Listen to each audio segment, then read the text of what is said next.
Hi, it's me again with CorelDraw tips and tricks. I've done a video exactly like this, but I didn't used to have Excel, so I never could really utilize it.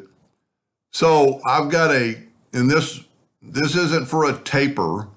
This is for a cylindrical water, and it is 8.25.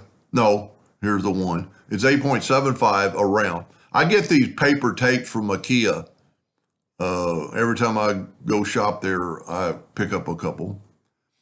So a friend of mine years ago helped me write a program, and you can either use the diameter.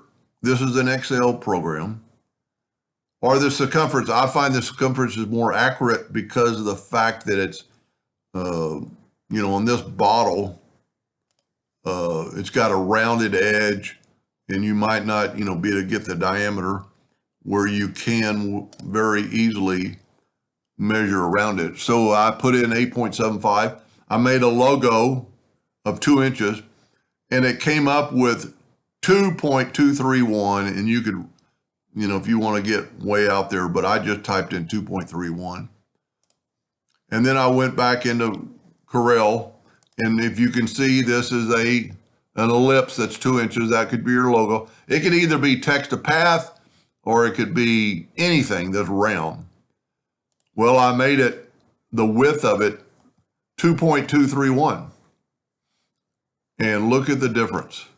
I didn't engrave it on the bottle, but I actually did cut it out on the laser. This one looks like an egg.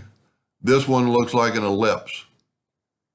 So I might even tomorrow test this out and just run a engraving line around there and kind of prove that. But I've done this before. So I would do this with your logo for a couple of reasons. One, you could see how it's going to fit on your bottle. And, in case you forget the orientation, you want it to be wider. So you want to change the width number, not the height number. But it's really easy just to undo your lock here.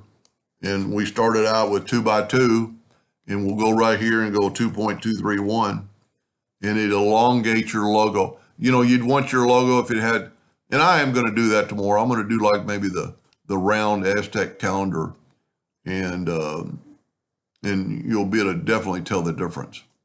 But anyway, I will share that Excel file if you ask for it, and I will put, I'll put my email at the bottom of this video. This is, it doesn't matter. It doesn't matter if, let's say you had a 12-inch cup. Well, then you'd only need to stretch it 2.104. And let's go back to the 8.75. And the reason I like this, cutting out on paper, see, the 3 kind of doesn't work. It's not going to let you do it. So if you did like a 1.5 logo, then you'd stretch it out just a little bit to 1.58. Anyway, I hope that made sense, and feel free to ask for that. I've got a mathematical genius, that childhood friend I've known all my life, that prepared this for me, and I'd be more than willing to share it. Hope that helped. Thank you for watching.